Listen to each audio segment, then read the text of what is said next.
Que a paz de Jesus esteja presente hoje. Eu não sei se o Manuel fez de propósito com o estudo do Livro dos Espíritos e a palestra. Eu não podia prever, era uma probabilidade. Comigo. Falou que não tinha fatalismo, mas o tema de hoje é a extensão do livre-arbítrio. E realmente é uma continuação do que a gente está falando, né? É um tema muito... Não é difícil, mas é um tema que se debate muito nos meios religiosos, se debate isso há 2000 anos, no tema próprio científico estão começando a analisar. Então a gente vai ver os aspectos. Os aspectos que interessam para a gente, obviamente, é na doutrina espírita e o quanto é importante a gente entender o que é o livre-arbítrio. Então sempre como a gente faz, vamos definir o livre-arbítrio, né?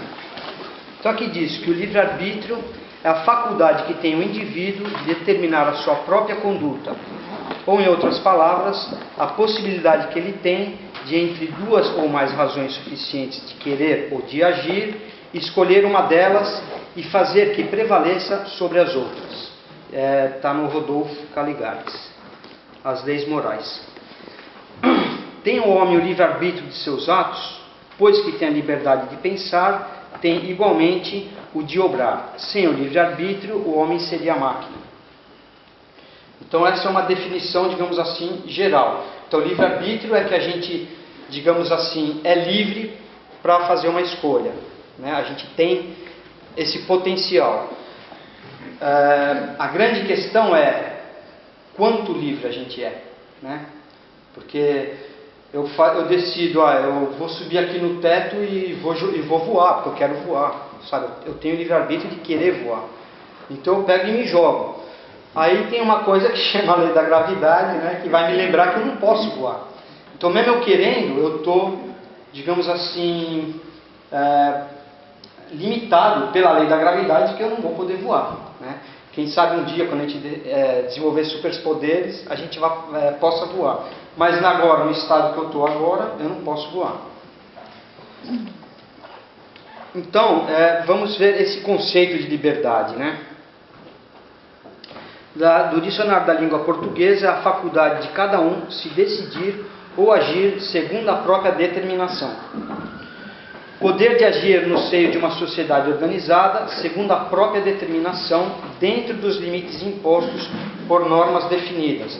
De novo, então por isso que a gente fala que a liberdade é relativa, né? A gente não pode fazer tudo o que a gente quer, por exemplo, em sociedade, né? A sociedade tem as suas leis, então você vai lá e fala, eu quero isso, dá um tiro no cara e pega. Vai preso o resto da vida, né? Por quê? Porque a lei dos homens fala que você não pode fazer isso. Da mesma maneira, tem as leis de Deus, né? Então você também, de uma certa maneira, você está restrito a elas, você não pode ultrapassar. Por isso que a liberdade, a gente fala, é relativa. A gente vai desenvolver esse tema um pouquinho mais para frente. Então, quando a gente fala em livre-arbítrio, liberdade, tem tudo a ver também com responsabilidade. Então seria a outra coisa que a gente teria que pensar. Ainda o Rodolfo Caligares, ele fala que o livre-arbítrio é a condição básica para que a pessoa programe a sua vida e construa o seu futuro, entendendo, porém, que os direitos, limitações e capacidades individuais devem ser respeitados pelas regras da vida em sociedade. Foi o que a gente falou anteriormente. A pessoa percebe instintivamente os limites da sua liberdade, uma vez que é intrinsecamente livre. Criada por Deus para ser feliz, o homem traz na própria consciência a compreensão desses limites. Também vamos ver aqui um texto do Leon Denis que ele fala isso, né? Inclusive eu vou mostrar aqui. Mas que basicamente, porque é uma questão, né? Quando o espírito começa simples e ignorante, ele não tem ainda a razão desenvolvida. Ele é simples e ignorante. Como é que ele vai começar a decidir, né? Então, as primeiras decisões são instintivas. Os espíritos superiores, eles digamos assim, orientam de uma maneira para a gente usar primeiro o instinto, mesmo já com o poder da razão. As primeiras decisões nossas foram instintivas.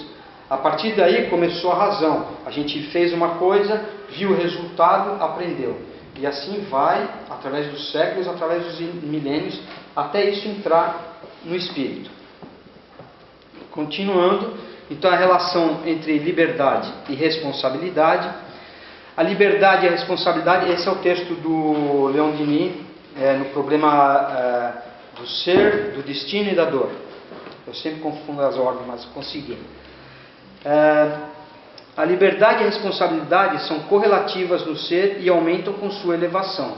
É a responsabilidade do homem que faz sua dignidade e moralidade. Sem ela, não seria ele mais que um autômato, um joguete das forças ambientais ou ambientes.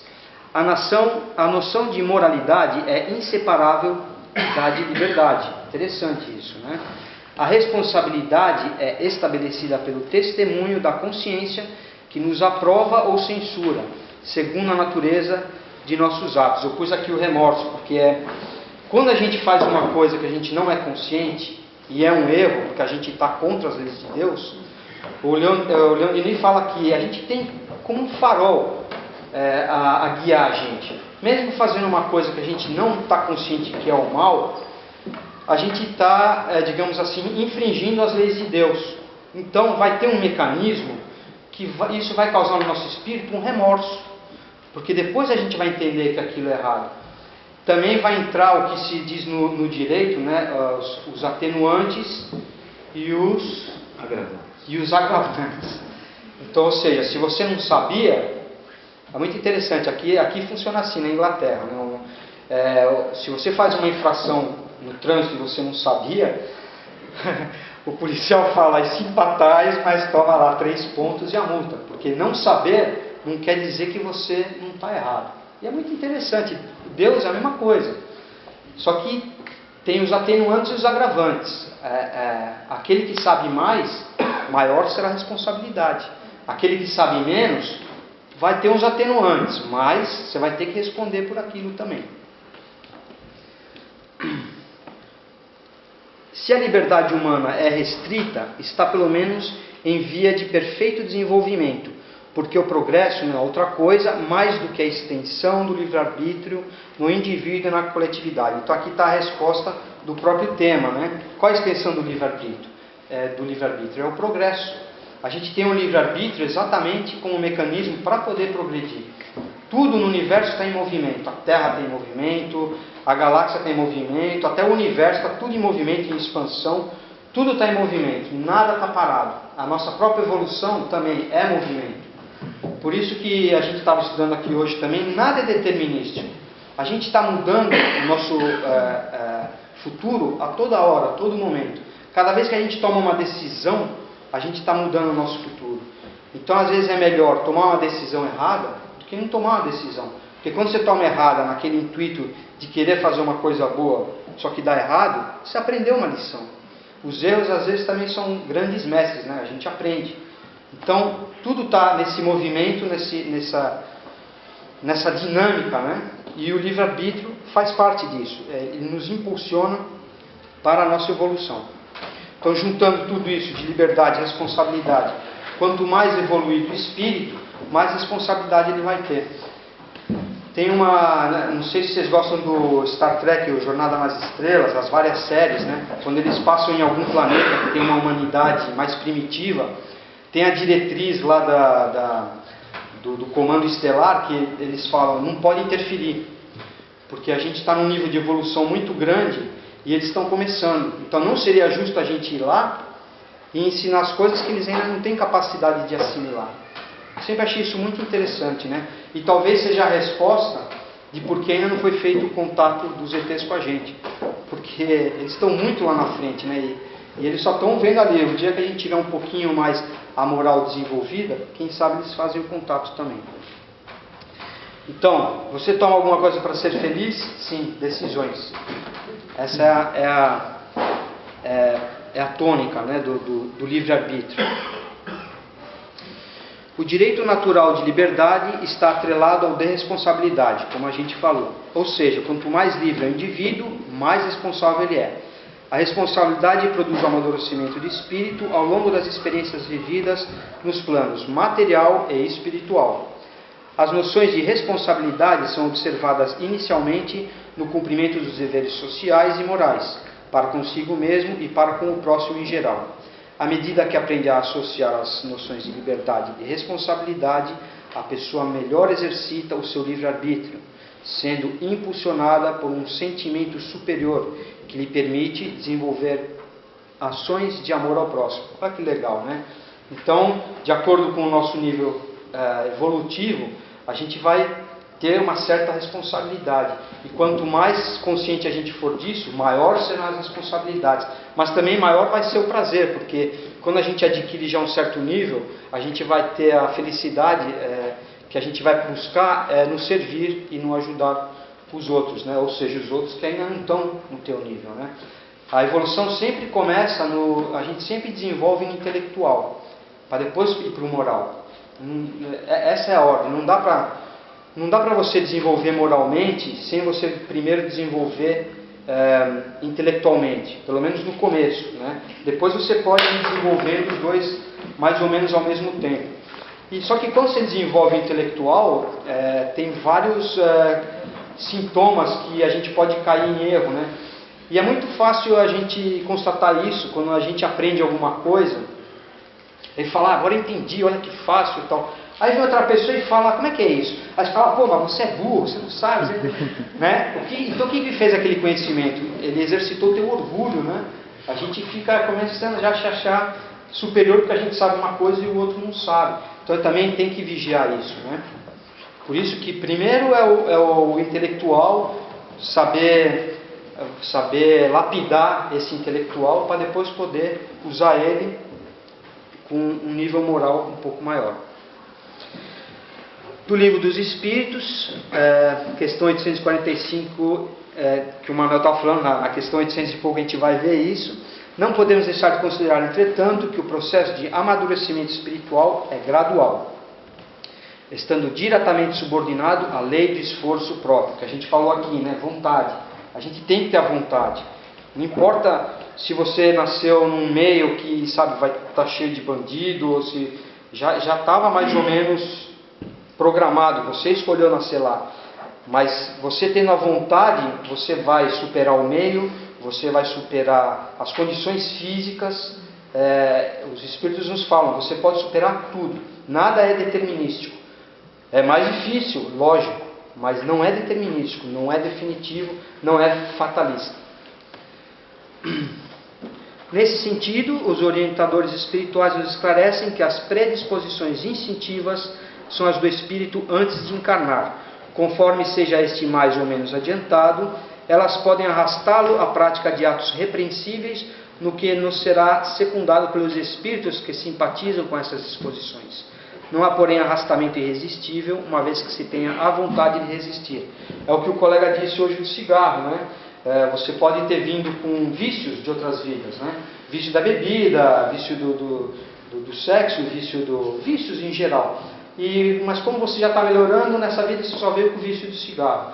Mas mesmo assim, com o vício do cigarro, você já começa a sentir que não te faz bem, né? Então você tenta, a vontade lá é difícil, nossa, só quem para de fumar sabe o quanto é difícil, né? Mas não é impossível, está tudo aqui, sabe? Está tudo na vontade. Quando a gente tem a vontade, vai ter dois times aqui no ombro, né? O diabinho e o anjinho, né? O anjinho falando, vai lá, continua. E o diabinho falando, por que parou por quê, que está um cigarrinho agora, olha, depois do cafezinho, uma maravilha. Vai ter. O Sócrates que falava, né? Que ele tinha esses dois falando com ele, né? E que um falava para ele fazer as coisas do mal e o outro falava para dar as coisas do bem, né? E ele falava, não, eu sempre decidi escutar o que falava para fazer as coisas do bem. A decisão é nossa, né? Tem um ditado do índio lá também que falava que tinha dois cachorros e um era raivoso e fazia coisa ruim e o outro era bom.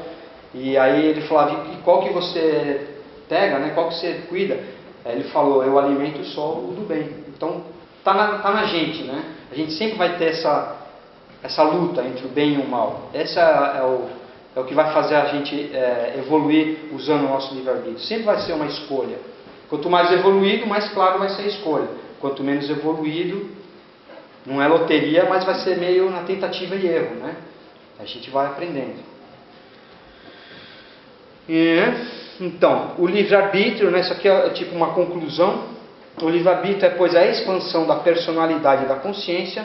Para sermos livres é necessário querer ser e fazer esforço para vir a ser, libertando-nos da escravidão da ignorância e das paixões baixas, substituindo o império das sensações e dos instintos pelo da razão. Lembra que a gente falou, né? Começou pelo instinto e vai devagarinho desenvolvendo a razão. Recomendo esse livro também para ler, porque realmente o Leon Denis é muito bom o que ele escreve. Isso nos leva, falar do livre-arbítrio, com certeza nos leva ao fatalismo que a gente estava falando aqui, né, antes, né? A predestinação e o livre-arbítrio. Aí tem um dedo, né, apontando e Deus falando, isso aqui vai acontecer com você, né? Isso aqui é uma discussão no meio teológico que eu comecei a ver, eu desisti, porque não ia dar, era uma palestra só para falar disso aqui, né? De até que ponto, né, a gente tem livre-arbítrio, né? Uns falam que a gente não tem livre-arbítrio, porque se Deus sabe tudo o que vai acontecer com a gente, cadê o livre-arbítrio? Né? Vocês pararam para pensar? Realmente, né? Ele sabe. Lembra que a gente estava falando semana passada, eu dei aquele exemplo do mocinho da novela que estava com o revólver, ele não sabia se ia atirar ou não. Só que Deus escreveu a novela. Deus já sabe se ele vai atirar ou não. Só que ele tem que decidir se ele vai atirar ou não. Né? Leon Denis, né, nesse mesmo texto, ele fala que é muito simples a questão. Não tem que ficar debatendo como eles estão debatendo já há 2000 anos. Deus fez a gente. Somos criações de Deus. A gente comparado com Deus é uma distância enorme. Então, ele sabe todas as particularidades da alma humana. Então, ele sabe de tudo. Até o que a gente ainda não decidiu, ele já sabe que a gente vai decidir, porque ele conhece a gente a fundo. Né? Aí é que reside essa predestinação em relação ao livre-arbítrio, né? Em relação a Deus. Então, a vida é uma combinação de destino e livre-arbítrio. A chuva é o destino e a possibilidade de se molhar ou não é sua. Ou seja, é o que a gente estava falando aqui também, você vai ter que passar por aquilo.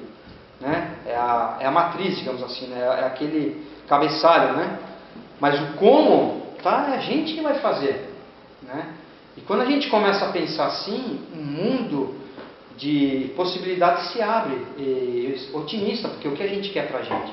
A gente quer o melhor, né? Então a gente vai começar a pensar em mais opções, ser menos, mal-humorado, mesmo com as coisas duras que acontecem na vida da gente, né? A gente vai ser mais positivo.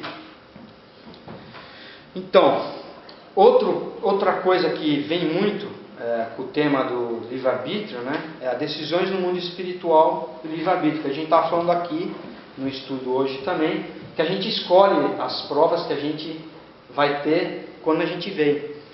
Então a gente escolhe antes, né, já teve o livre-arbítrio, foi lá em cima, não foi aqui. Apesar que a gente vai ter um certo nível de livre-arbítrio aqui também. Mas uma decisão de passar uma certa coisa já foi tomada pelo Espírito. Então, quando ele vier, ele vai ter que passar. Então, eles falam. O Kardec, né? Um homem deve morrer. Ele sobe uma escada e a escada se quebra e o homem morre. São os espíritos que fazem a escada quebrar para cumprir o destino desse homem, né? O fatalismo.